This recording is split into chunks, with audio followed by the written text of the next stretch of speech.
frontin'. I set the pace when I'm running. I always take what I want and I always give it 100. Don't need a bank, no I'm funded. Play the game like it's nothing. I'm always thankful for something. Don't take for granted, stay humble. Now wake up!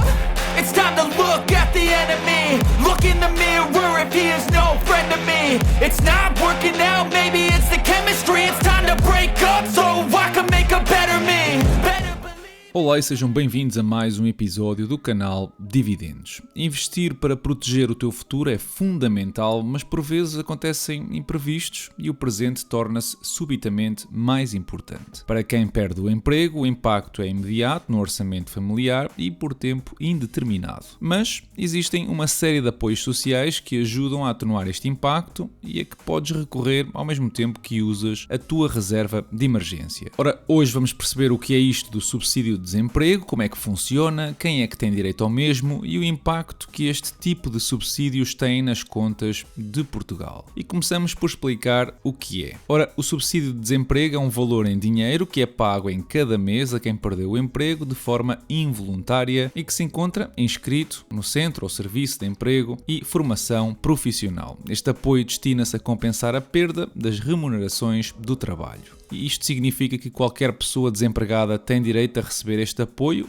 Não. Existem uma série de requisitos que é preciso preencher para poder ser elegível a receber o subsídio de desemprego. Por exemplo, é necessário ser residente em Portugal, ter ficado desempregado por razões alheias à tua vontade, estar inscrito no centro de emprego da tua zona e, obviamente, não ter um segundo emprego. Ter trabalhado com um contrato de trabalho e ter feito descontos para a Segurança Social são também condições imprescindíveis sem as quais não consegues aceder ao subsídio. Ao todo, são 11 os requisitos que deves preencher. A questão do contrato que mencionei é relevante porque se não descontaste pelo menos durante um ano, ou mais especificamente 360 dias, para a Segurança Social, e isto aplica nos 2 anos anteriores ao despedimento, não vais ver apoio nenhum. Se for este o vosso caso, mais lá para a frente, no episódio, eu vou falar sobre 2 apoios sociais que estão disponíveis para quem não tem acesso a este. Mas então, quanto é que se recebe? Bem, o montante diário do subsídio de desemprego é 65% da remuneração de referência, calculado na base de 30 dias por mês e sem o prejuízo da aplicação do limite mínimo ou máximo previsto na lei. Sim, existem limites mínimo e máximo independentemente do montante que contribuíste para a Segurança Social enquanto trabalhavas. E esse limite está ligado ao IAS, o Indexante de Apoio Social. O valor mensal do subsídio de desemprego não pode ser superior a 2,5 vezes o valor deste indexante, não podendo ultrapassar 75% do valor líquido da remuneração da referência que serviu de base para o cálculo. Ora, o teu rendimento de referência é calculado usando 12 meses dos 14 anteriores a teres ficado desempregado, somando os subsídios de Natal e de férias e dividindo tudo por 12. Ora, imaginando que isso resulta em 1.700 euros por mês, o teu subsídio de desemprego não poderia nunca superar 75% do valor líquido, que neste caso seriam 938 euros, ainda abaixo do tal limite de 2,5 vezes.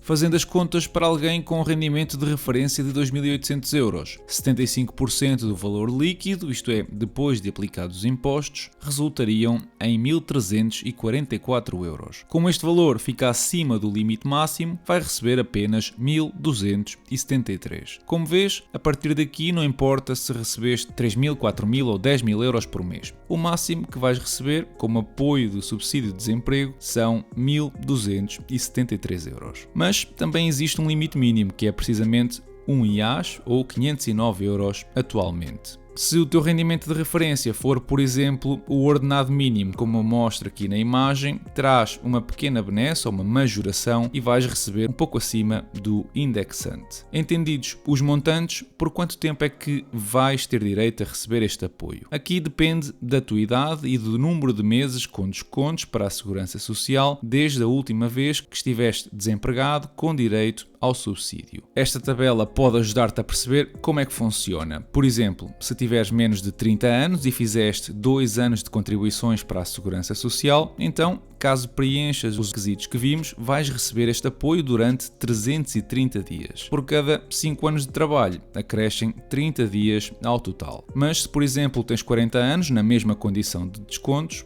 tens acesso a 540 dias de apoios. Portanto, há aqui cenários onde as pessoas podem estar mais de ano e meio a receber o tal subsídio. Lembra-te que tens que pedir o acesso a este apoio até 90 dias após ficares desempregado e por cada dia passado esses 90, os mesmos serão retirados aos valores que acabámos de ver. E que documentos são necessários para pedir o subsídio? Bem, aqui é fundamental que te dirijas ao centro de emprego da tua região e entregues alguma documentação para te registar como desempregado. E a documentação necessária passa pelo cartão de cidadão, bem como uma série de formulários. O formulário RP 5000, que serve para solicitar as prestações do subsídio de desemprego, o formulário RP 5044, que serve para provar que estás efetivamente desempregado, o formulário RP 5059, que serve para fazer a majoração do subsídio em 10%, e o formulário GD 18, caso tenhas salários em atraso. Além destes formulários, existem alguns documentos específicos que dependem de cada situação em particular. Por exemplo, se o teu empregador te terminar o contrato por justa causa, tens de apresentar prova da ação judicial contra a entidade empregadora. Ou se foste despedido por extinção do posto de trabalho, tens de apresentar uma carta ou um e-mail dessa notificação por parte da empresa. Alguns destes formulários podes preencher diretamente ou na página da Segurança Social direta ou no portal do IFP, o que facilita muito depois a gestão com os balcões. Importa ainda dizer que, em vez de ir recebendo todos os meses os pagamentos da Segurança Social, podes optar por receber tudo de uma só vez. A ideia com isto é permitir a quem quer começar o seu próprio negócio uma almofada financeira que ajude a concretizar esse objetivo. Para isso tens de apresentar um projeto no IFP e esperar que seja aprovado, o que pode levar entre 2 a 3 meses. Bom, mas então, e se não cumprires os requisitos? Quais são as alternativas disponíveis? Bem, pode acontecer que não sejas elegível para receber este subsídio ou que tenhas esgotado inclusivamente as prestações sem conseguir encontrar emprego. E nestes casos existem dois subsídios que te podem ajudar. No primeiro caso, existe o subsídio de desemprego social inicial, que ajuda quem não tem acesso ao normal, e aqui os requisitos são apenas 7, apesar de não poderes ter património superior a 240 vezes o indexante de apoios sociais. Também neste caso, a Segurança Social só exige que tenhas descontado pelo menos 180 dias do último ano e os valores estão novamente indexados ao IAS, mas desta vez entre 80% a 100% do mesmo. Seria difícil que a tua remuneração de referência líquida seja inferior a esse valor, pelo que muito provavelmente vais receber 407 euros se viveres sozinho ou 509 caso tenhas outras pessoas no teu agregado familiar. Aqui a Segurança Social vai ter em conta os rendimentos das pessoas do teu agregado familiar para perceber se tens ou não direito a este subsídio e, caso assim seja, o período da duração é igual ao que vimos anteriormente. Para quem já esgotou o subsídio de desemprego normal, existe ainda um outro subsídio, o subsídio social de desemprego subsequente, uma espécie de prolongamento do subsídio normal. Eu sei,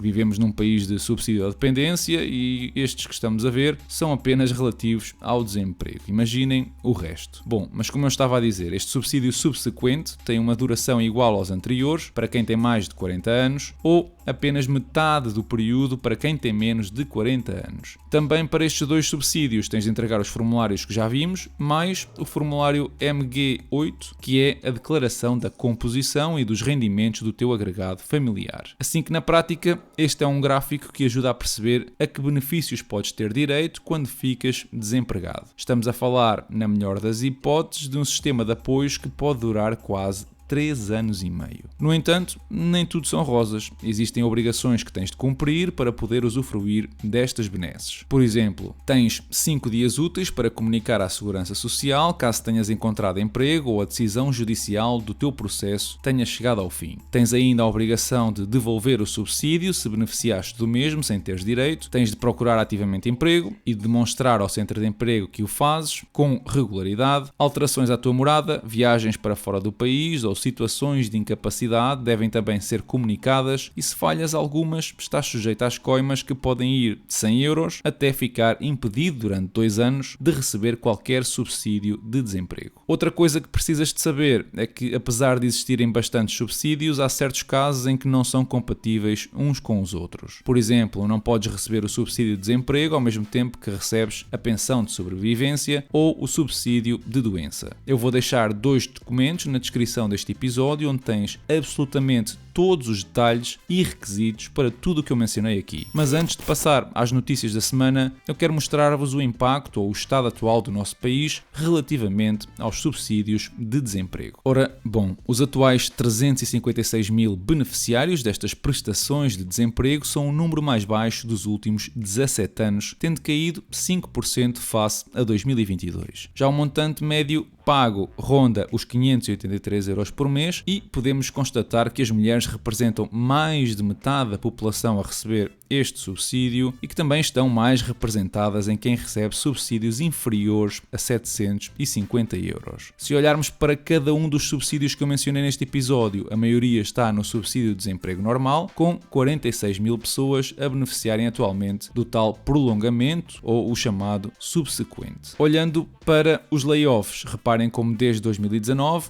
a coisa não está muito famosa. E apesar do conceito de layoff ser ligeiramente diferente do que vimos hoje, pode eventualmente transformar-se numa situação de desemprego com alta probabilidade. Ainda assim, quem está em layoff recebe um subsídio também, portanto, a julgar pelo estado atual, também não está a pintar muito bem. Mas então, quanto é que esta brincadeira custa todos os anos à Segurança Social? No ano de 2023, os subsídios de desemprego que vimos custaram ao Estado mais de 1,3 mil milhões de euros, um crescimento de 6% face a 2022. Chega a ser mesmo a terceira rúbrica mais significativa de todos os apoios da nossa Segurança Social. As pensões de velhice vão isoladas com mais de 15 mil milhões de euros, seguidas das pensões de sobrevivência com quase 3 mil milhões. Reparem que, se for aos detalhes sobre os valores do mês de fevereiro, já deste ano, estão 16% acima do ano passado, um crescimento considerável que, aliás, é transversal a praticamente todos os apoios e que resulta numa diferença de 19% face ao mesmo mês do ano passado. A continuar neste ritmo é seguramente preocupante. De qualquer forma, partilha a tua opinião ou experiência na caixa de comentários, podendo dessa forma ajudar outros que passam ou vão passar pelo mesmo. Os mercados esta semana mostraram uma recuperação incrível, com o nosso PSI a par da Bolsa de Hong Kong a serem os dois índices com mais crescimento, 5% e 8% respectivamente. A Organização da Transparência Internacional publicou um relatório onde Portugal cai um lugar no ranking da percepção de corrupção em 2023. Lá está, é um índice que vale o que vale, é uma percepção da corrupção que, diga-se, em 2023 ficou marcada por escândalos associados a vários membros do governo e que nos fazem cair agora para a posição mais baixa da última década. A carga fiscal sobre um trabalhador com salário médio em Portugal é de 42%. É este o resultado de um estudo da OCDE que coloca Portugal no 8º lugar europeu com a maior carga fiscal. Ora, isto não seria preocupante se o nosso salário médio fosse equivalente a países como a França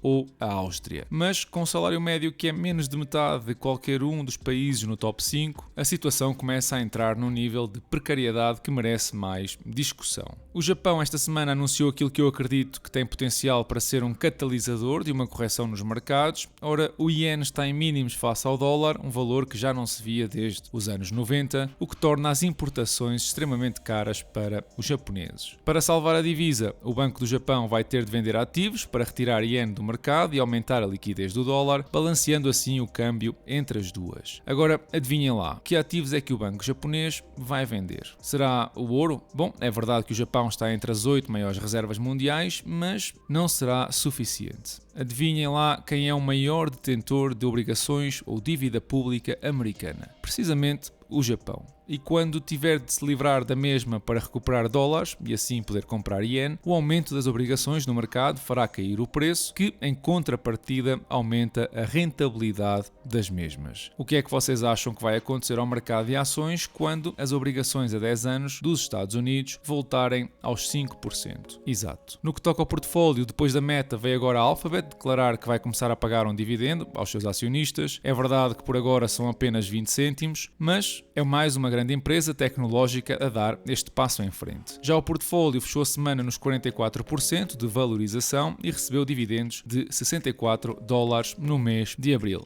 Também esta semana eu abri uma posição na empresa Simpson Manufacturing, da qual eu publiquei recentemente uma análise completa no Patreon e que me parece uma excelente oportunidade a $163 por ação. Passa por lá e pondera apoiar o canal. E é tudo por hoje. Deixa o teu like se gostaste do episódio, segue-me no Insta onde eu vou subindo mais conteúdo durante a semana, partilha a tua opinião na caixa de comentários. Da minha parte, eu desejo-vos uma excelente semana e bons investimentos.